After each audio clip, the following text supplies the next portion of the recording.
Gangs, the topic for today's Newswatch. Hello, I'm Ed Odell sitting in for Michael Putney. Gang problems are costing us lives, money, safe passage, and our children. Here to discuss the fear of gangs, Sergeant Joe Ramundi, Miami Police Gang Detail.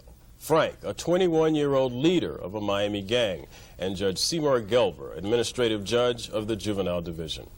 Welcome to Newswatch, gentlemen. Thank you.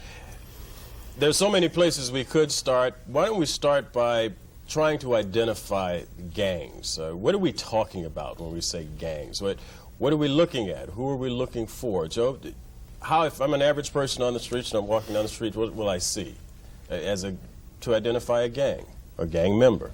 You're going to see groups of young kids, and some of them are a little older, causing commotions, stealing cars, doing burglaries. Most of the time they'll be walking around in groups, and you'll just hear them yelling and screaming. And where the problems come is when the other groups are on the opposite side of the street, and they'll do their hand signals and put down the other group's hand signal, and that's what starts fights among them. Do we see the colors kind of thing that has become so popular here, as far as movies go, anyway? That's a very rare occasion. A lot of the groups do have their certain colors, but they fear to wear them because they think they're going to be harassed by the police, or it's going to incite problems from the other gangs. So they don't wear them that often, but we have seen them wear their colors. Frank, you're the leader of a gang. I understand you're trying to get out and rehabilitate at this point. Can you describe what your group would look like if I'm walking down the street and I don't want to run into some trouble? Can I spot you guys coming? Most likely you can see. I guess, yeah, if you see us, you know we're gang members. Why will I know you're gang members? What will you be doing? We all be hanging out, talking loud and chilling, as we all say. Chilling? Yeah, we chill a lot. Now, what does that mean? You're being cool? You're just taking it easy? We don't bother nobody. You come bother us, you got to step up because we can't. Now, you say you don't bother anybody. You're not going to bother me if I'm walking down the street? No, sir, unless, something goes wrong, Something goes wrong? Yeah, you might look at somebody wrong, and then something might happen from there on. You never know. Okay. Judge, you see some of these young people in the courts. Can you identify them? Yes, I can identify them, but I don't identify them by their colors, by their grouping, by their outward superficial appearances. What you have is a group of kids, just like any other group of kids, who are angry, who are alienated, who generally have failed in school, generally have been deserted by their parents, have been rejected in a whole host of ways, who gather together as a group. I remember growing up as a kid, we had gangs, but we were turned away from criminality at some point, and that's what we're missing here. We're just following in the footsteps of Los Angeles. If you read the paper this week, they just had a sweep there. They took in 850 kids. 400 deaths resulted from gangs in Los Angeles. And for the last 4 or 5 years that the police have been working with gangs, and it's mostly been the police, we are following those footsteps as if we were designed for it. And I think the future is pretty obvious. Frank, do you agree with that? Do you think it's getting worse here as far as gangs? It is getting worse.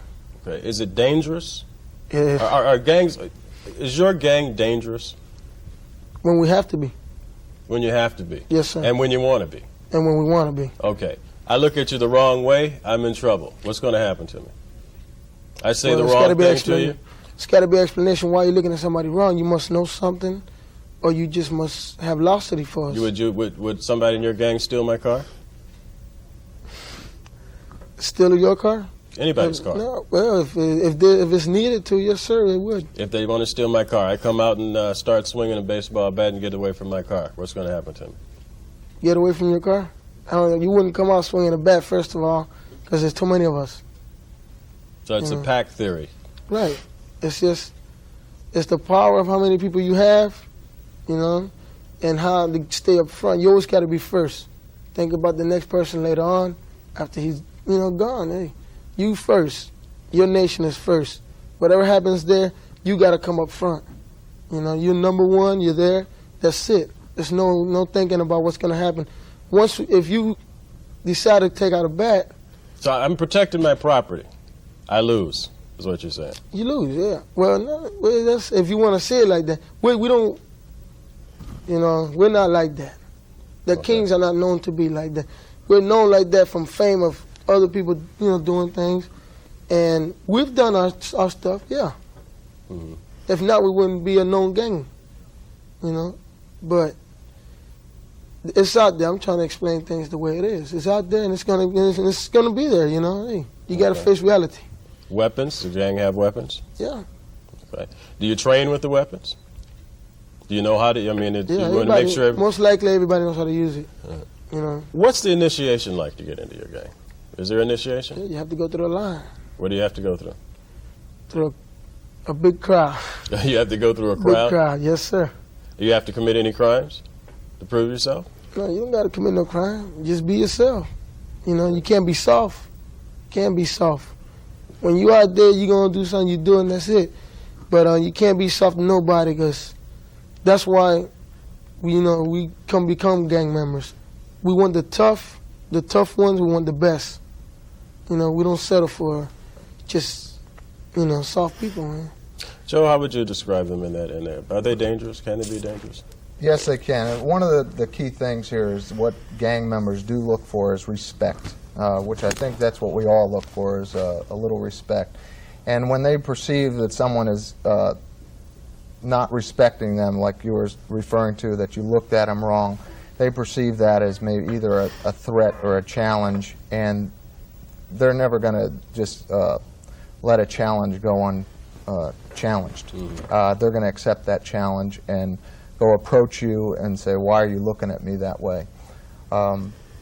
They communicate, but they have their different ways of communicating. A lot of that communication is with violence. And to teach you a lesson not to look at them that way, or don't come out and talk to me in that manner, and don't put me down, or we're going to beat you up or do something to your property. That's when they would either, if you went inside the house and your car was sitting there, they would take their weapons or any means that they had available and break your windshield, just to teach you a lesson not to look at them the wrong way. And what they're really looking for is a little bit of respect. Well, Joe and Frank too. I'm sitting here and I see somebody out there taking my radio out of my car, and it's please, sir, don't take my radio. You're not going to get that. That's almost the way it sounds. But otherwise, you've made a challenge, and you're going to be in trouble. Right. That's why it's very difficult for the citizens to try to take the law into their own hands. They're trying to protect their own property, and that's why we ask you to call 911, and we'll get policemen there as quick as we can. We do. All the policemen do try to get there as quick as we can. The department tries to meet all the needs of the citizens of the community. But when you're short or a lot of things are occurring all at the same time, it's very difficult sometimes. The key thing is people have to have patience, that we will answer the calls, and we'll get there as fast as we can whenever possible. Judge, I know in your courtroom you're looking for a little respect too. How do you meet with this head-on collision, and do you have it in your courtroom? Well, there are gangs, not some specific kind of collective personality. They operate at different levels. The gangs that we are talking about that we can best reach are gangs that have just formed so that they can cope with society. They're law-abiding, except that they have developed a different culture, and their standard of what the law is somewhat different than ours. But they don't approach this as if they're going to go into some criminal venture. But there are other kinds of gangs that continue to develop. It's an entirely developing process, who become involved in car thefts, who become involved in drugs. Those become criminal ventures. So you have one gang that has a turf that it protects and that wants respect, and believes that they're observing the law, except when it differs from their concept of law. Then you have the other level of a gang, which is totally involved in criminality, which needs a police response. It's almost a search and destroy operation. But the first group, and that's where they start, that's the group that we can approach. And that's not a total police response. That's a community response. And that's where this community has failed totally, despite innumerable warnings over the years, and they will continue. Well, now you're talking about that first group and versus the last group, but haven't we failed that last group earlier on when they were that first group? Because it's a developing process. We've got a real shot at helping these kids when they first come into gangdom. You understand, gangs are almost a blessing for law enforcement. Here you have a group of kids who identify themselves, say, look, you know, we're unhappy with life, we've been mistreated, and we're going to do this. And they all join together. We know who they are, they wear red blazers, and they're looking for help. They send out the signal. I mean, normally you come into court, you don't I say they're them. looking for trouble, you say they're looking for That's help. That's right, they are looking for help. That's why they're into this. Now, they come from ordinary families, and if you came into court and saw the reaction, particularly among the Cuban families where there's a strong family involvement, you get the mother and the father and the brother and Uncle Joe, they're all in there, you know, disturbed because of the behavior. That's the point where we can work with these kids, where we can work with the family. When they get into hustling drugs and stealing cars, you're dealing with the criminal organization that can almost require solely a police response. So there are a lot of levels that we have to approach this. Frank, what were you looking for when you went into the gang? Were you looking for help, for trouble, for friends, for what? Well, I started off in a lot of ways. It's not, everything is not just, you know, the way it seems. I didn't need it. To tell you the truth, I needed it because, you know, I had problems when I was young, you know. But, what kind of problems? You mean safety? You needed to be with somebody to take... no, not safety. I never needed safety problems, but, you know, it's like it was hard at home for me. Okay. You know, not that my parents aren't any good. They're the best. They did everything they could for me when I was young, but sometimes we didn't have that milk on that table. You know, when I came home, and I had a little sister, and I was willing to do anything. You know, I don't want to see my father go to jail. I was young at the time. So you know? Basically, the gang provided something for you that you were missing at home, that you needed Yeah. at home.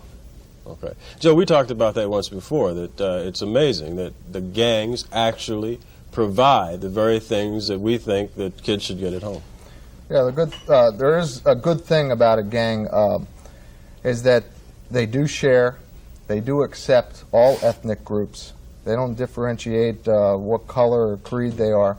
They accept them all, and they care about them, and they take care of them. They support them in any way. There's a lot of things that gang members are demanding or what they need, and that's a sense of belonging, something to believe in, discipline. They're looking for identity, recognition, all those things that they're probably lacking at home. They go to the gang, and they get all those things. I support a lot of athletic programs and sports programs, which I believe fit all those needs. If a family is failing at delivering all those needs to the gang member and they're going to the gangs, I believe if we started an athletic program or organized sports programs, those needs will be met. Okay. Alternatives, that's one of the things that we're going to talk about after we take a short break. We'll be back with more of